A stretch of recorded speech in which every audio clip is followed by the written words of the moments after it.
Hello everyone. In this presentation, we'll explore the four main principles of OP. We have encapsulation, inheritance, polymorphism, and its abstraction.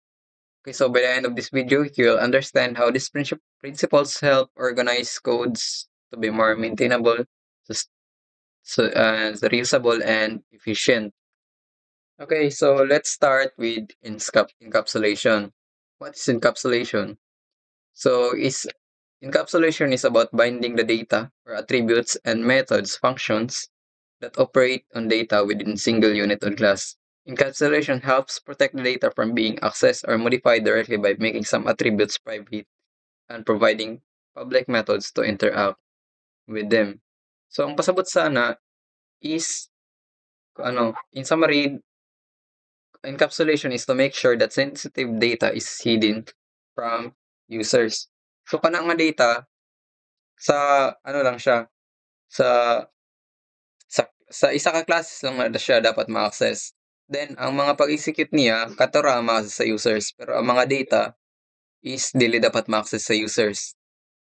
Now let's implement that in our code. So first we have to create a file. So the file name is OP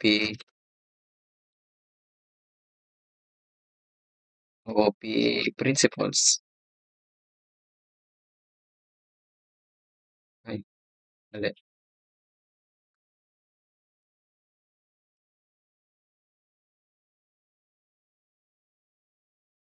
And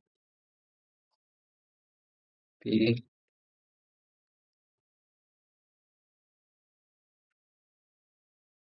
now nakabuat na tag main nga file. We have to create a class. So kani nga class is about a person.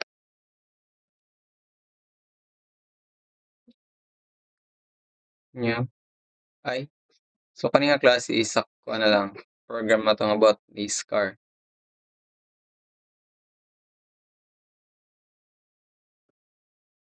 Ay vehicle.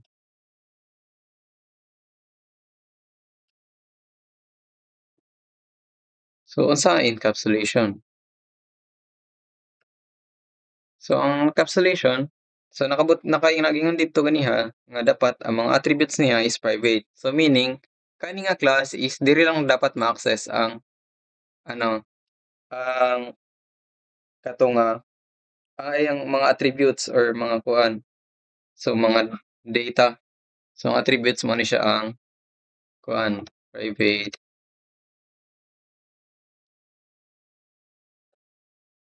private string, then brand,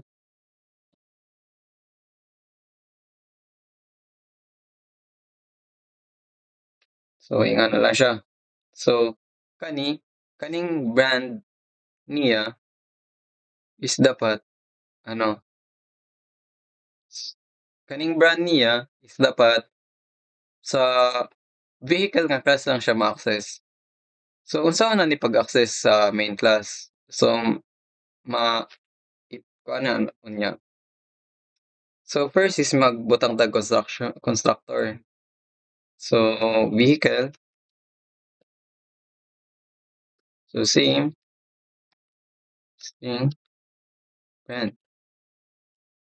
So after i-declare nato brand equals to brand. So sa encapsulation natay getters and setters. So sa get, the method returns the variable value and the set method sets the value. So meaning ang getters kay i-return lang niya tong kung unsa nga brand ni, tapos ang sets is kanang mag mag-rename or mag-change siya value or iset niya. Mo nang syntax sa encapsulations. So mag-create tag method for getters.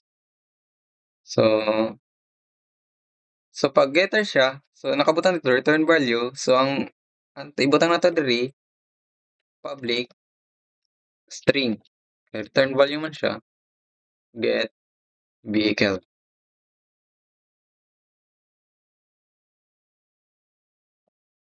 then return brand. So unsay di purpose ani 'no? So ang purpose aning parameter is para pag instantiate nato unya dito nato isulod 'tong mga brand niya. So string type man 'tong, so unya na. Then sa mao ni siya ang getters. Sa setters naman is void lang siya, public, public, void, set, vehicle. Ay so pulihan lang naton ni ng vehicle type.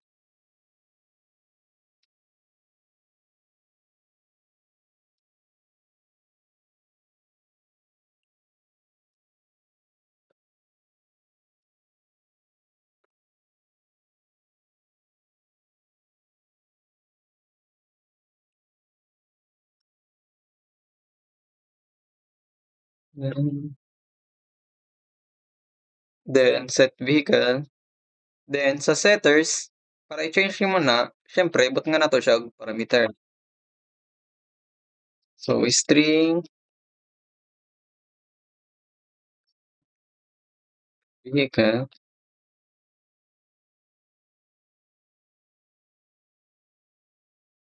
then after ana is ano, this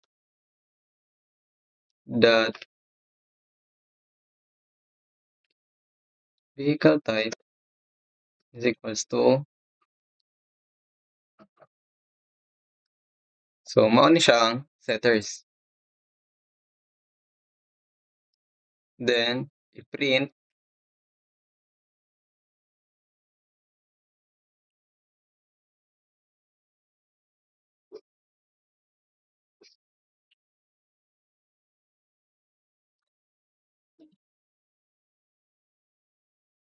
plus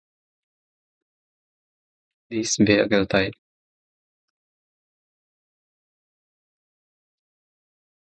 So ingan ni siya.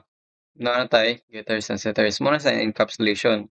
Now let's move to the main class or main class and sa main method.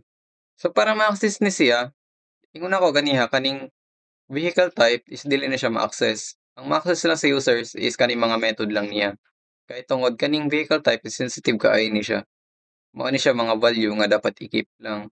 Pero ang pag-execute is dapat naka-public siya kay mao man niyang gamiton sa users diri sa main. So pag himo ani magbutang tag. So first is magkuhan ta og instantiation. So we have the reference type, vehicle, tapos car, so ano siya, reference variable, then new vehicle. So nganong as you can see 'no, nag-error ni siya kay tungod naa tay constructor. So maning purpose ani ang constructor. So diri but nga nato siya sulod 'no, nga object. So ang butang nato vehicle type is car. Then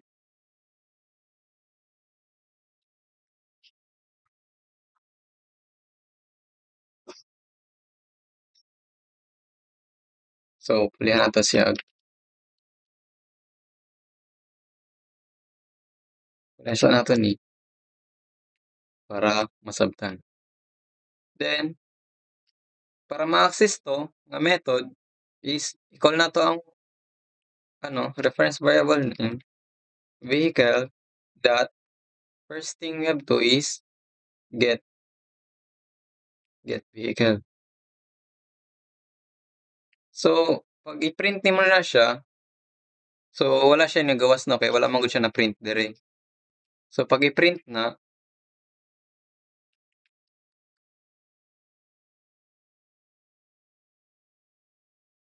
vehicle type, then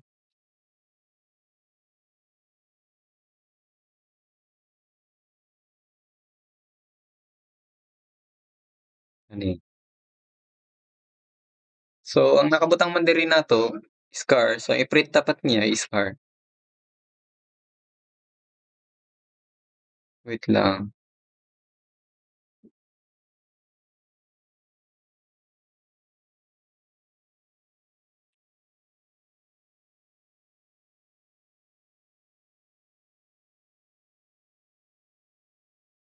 Ay, get get class man nakabutang diri 'no, so nagkamali ta. So get vehicle na.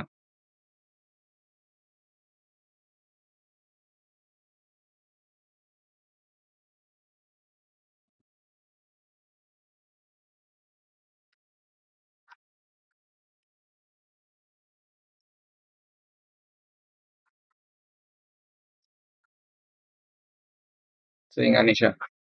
Dapat ang ma-print niya is car. So mao ni siya. So mao ni siya ang getters. Na sa set naman is pag set niya is we have to create ano, vehicle that that set vehicle.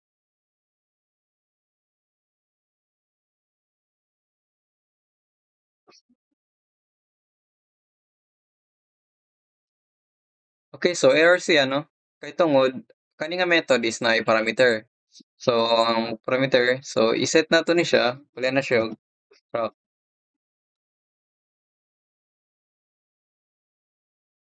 So i-copy nato ni, i-print nato ni siya. So dapat pag print ana, dapat ang makabutang na output niya is struct no kay na-set naman. So gipulihan tong previous value na nasa instantiate. So mao ni siya. So na-print naman dia ito. So sa get vehicle, so new vehicle truck, so vehicle type. So vehicle type gikuha nato ning get vehicle. Sa set vehicle nag-print na tadaan nga abot na diyo. Tas vehicle type. Tapos sa get vehicle, so diara. So ingon ani encapsulation. Ang purpose sa encapsulation is to hide the sensitive data. So kaning data diri ilabay na siya diri nga class tapos mao ni siya kani ilabay na niya diri. After na ilabay na sad na niya diri sa vehicle type. So diri na siya diri na niya access ta mga execution. So mao na ang encapsulation. Now let's proceed to inheritance. Okay, so in Java, it's possible to inherit attributes and methods from one class to another. So, ang inheritance is ano siya? So, ang OOPDI ay ang encapsulation is ang reference type niya is superclass, then ang object niya is superclass. Now, inheritance, it is possible to inherit attributes and methods from one class to another. We group inheritance concept into main categories. So, two types of classes sa inheritance. We have the subclass or child, then the superclass. So, saan pag-implement sa superclass, then subclass. So, kanang inheritance, ang pasabot ana, kung walay behavior ang child node, ang subclass is pwede siya mag-inherit sa iyang superclass or the parent class. So saan pag-implement ani? So naa na tay diri. So kaning vehicle himuon na siya nato siya superclass. So paghimo sa subclass niya magbutang tag new class diri. New folder. Ay no. New Java class. Then diri butang tag car. So naa naman tay diri para maging kani nga kuan para maging subclass ni vehicle tapos para mahimo ning vehicle na superclass we have to extend it. Magamit tag extends vehicle. Then na may constructor ani, so same gihapon.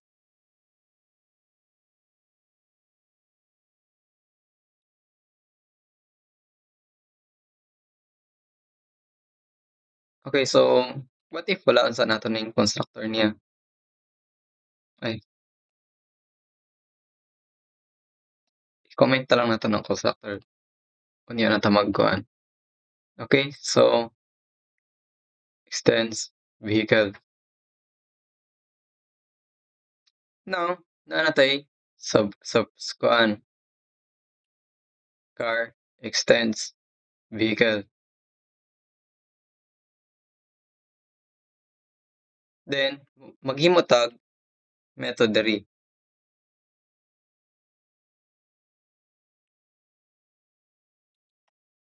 Public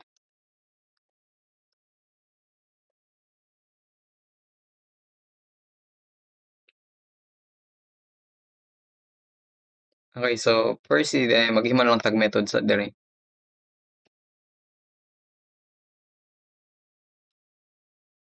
Public void horn.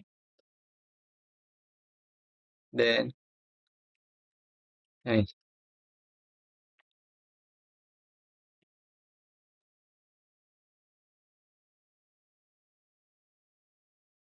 so diri, so butang na siya ta diri. Okay. So ang nakakuan dira ganiha is ano, so itanggalan sa nato ni. So nakabutang ganiya sa inheritance 'no, 'pag wala siya behavior, tapos 'pag ikulat nimo 'tong method, puwede niya i-inherit sa iyang main class. So diri maghimo sa tag reference type, car, my car, new car. So butang nato diri,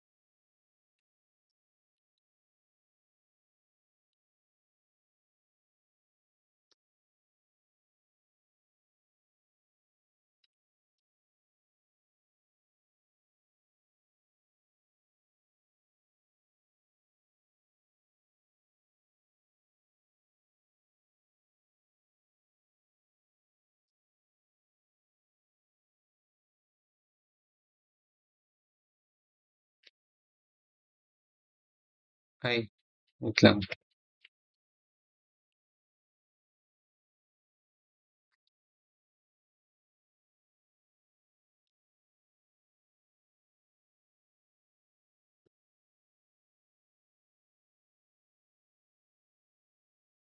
So kani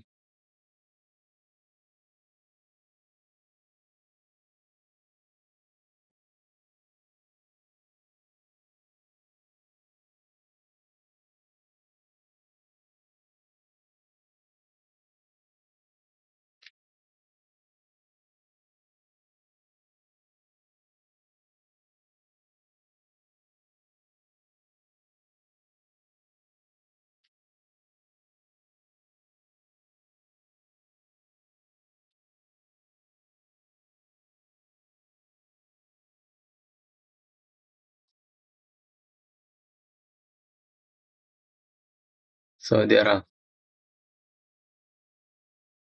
So 'di ba diri sa ano is walay sulod, pero i-call nato ning car my car dot horn. Pero ang atong reference sa atong object is walay sulod. So nganong nagrana siya? So mao ni ang inheritance. So kay kaning car super subclass man ni siya ni or child class siya ni vehicle which is kani si vehicle is superclass. Nag-exist man ang horn man gud diri.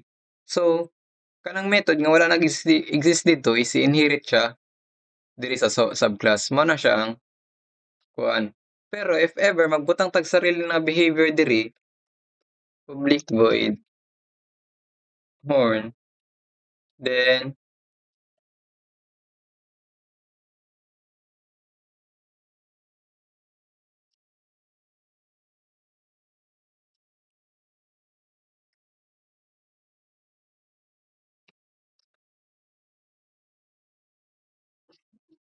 so ang i-print niya is kaning car ay kaning nag-exist diri, no? Tut kani. Kay tungod naa siya'y sarili nga behavior. So ang purpose sa inheritance 'pag walay behavior ang ang nasa subclass, mo-visit siya sa superclass. So kung nag-exist siya sa superclass, so mao to ang kuhaon niya. Pero kung wala ni nag-exist, so kani puwede sad ni wala siya nag-exist kay tungod nag-exist na siya sa example i-comment nato. So moran gyapon na siya kay nag-exist siya sa kuan, sa subclass. So moran gyapon na siya kay nag-exist siya sa subclass, 'no. Pero kung pareho ni sila wala nag-exist, so ang mahitabo ani is error gyud, ay, 'no. So wala man sila nag-exist, so error siya. So mao ni ang pasabot sa inheritance.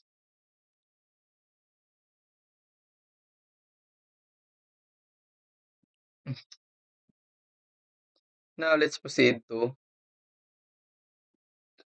ano, polymorphism. Okay, so polymorphism means many forms. So, and it occurs when we have many classes that are related to each other by inheritance. Like we specified previous step to inheritance, let us inherit attributes and methods from other class. Okay, so ang polymorphism is same siya, mura siya inheritance. Pero ang kalahian nila, no, kay dapat kaya ang kalahian ng anang duha is sa pag-instantiate. Pero ang ilahang function is same ra siya sa inheritance. Now let's make this as polymorphism. So ganiha, subclass to subclass, namatay ganiha nga vehicle, naatay instantiation ganiha nga vehicle,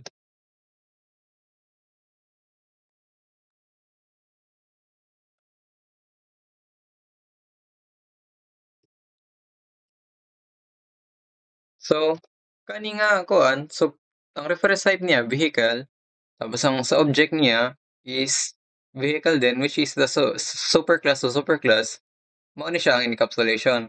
Kani, my car, ang reference type is subclass, then ang object niya is subclass, so mao na siya ang inheritance. Now, unsa man ang pag-associate sa encapsulation? So, as you can see here, dili na ako mag-code para sa inheritance ay sa new code sa wagong kuan polymorphism. Kay ang function niya same ra siya sa inheritance. Ang kalahian lang nila is ang ilahang pag-instantiate. So, how to instantiate polymorphism? So, kaning duha, isi-comment nato na siya. So, pag-instantiate sa polymorphism, dapat ang reference type niya is the superclass vehicle, then new, then ang object niya is subclass. Tapos dapat ang object niya kanang subclass niya is nag-extend gikan kay vehicle. So dili ka pwede mag kuha og og other classes nga dili related sa isa't isa, dili ka pwede mag-instantiate ana kay mag-ano siya. So yung ani siya. Now, let's call the method for car. So na may diri horn. Tapos diri na-comment ang horn.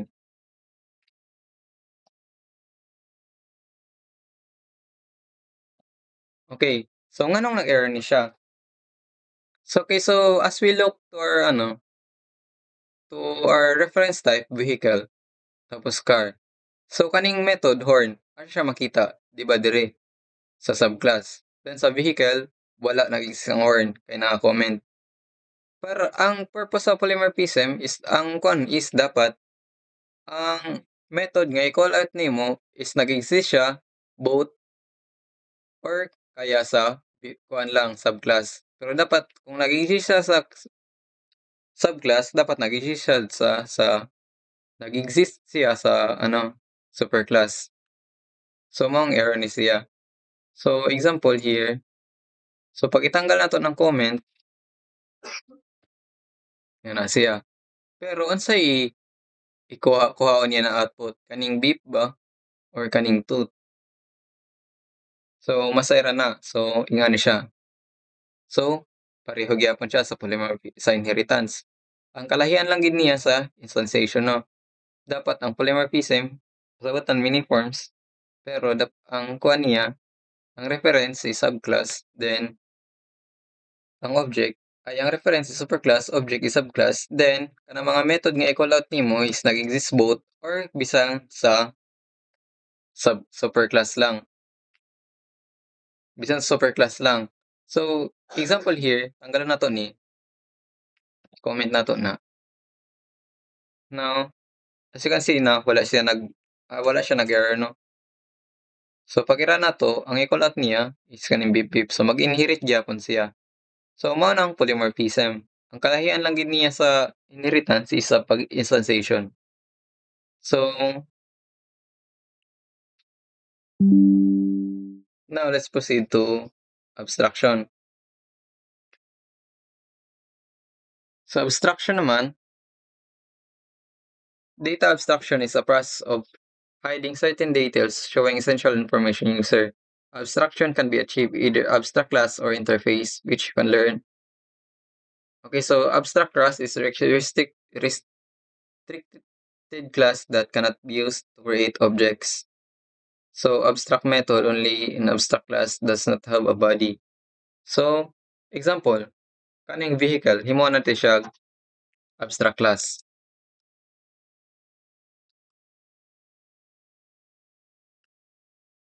Sa abstract class, kani i-comment nato ni sila.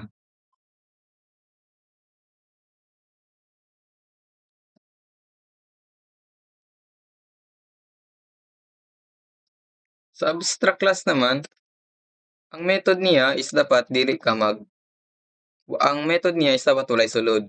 So ang kulang lang sa method niya, kung sa method diri, so kani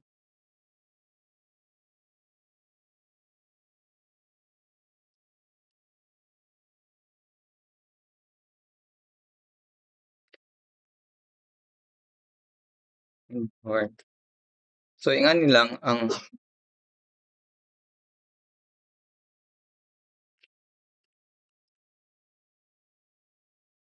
ingani lang ang process sa ano sa abstract class. Dapat ang abstract nga method is nag-initialize lang siya method 'no, pero dapat mag-exist gyapon siya.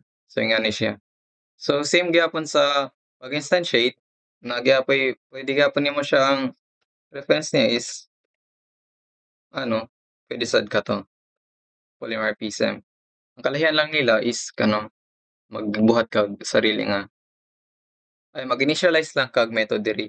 So as you can see here 'no, wala siya ay kanang curly braces tapos sulod. So mao na ang abstract class. Same gihapon sa interface. So how to implement interface? So ani lang siya, kani pulihan lang ni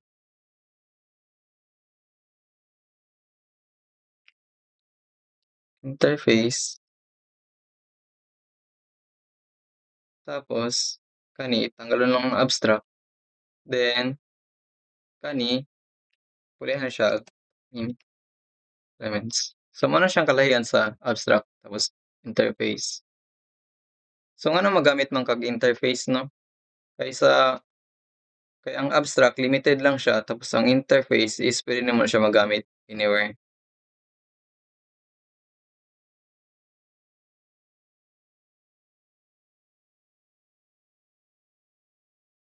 So mag-error man ni siya.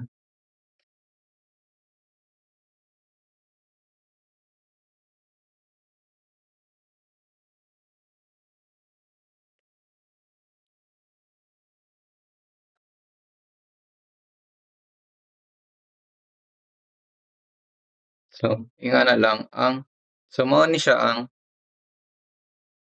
principles of ano, principles of OOP. So we have here kung subclass to superclass to superclass, encapsulation, subclass to subclass, inheritance, tapos subclass superclass to subclass, is polymorphism. So that's all, and I hope you learned something about. Thank you, everyone.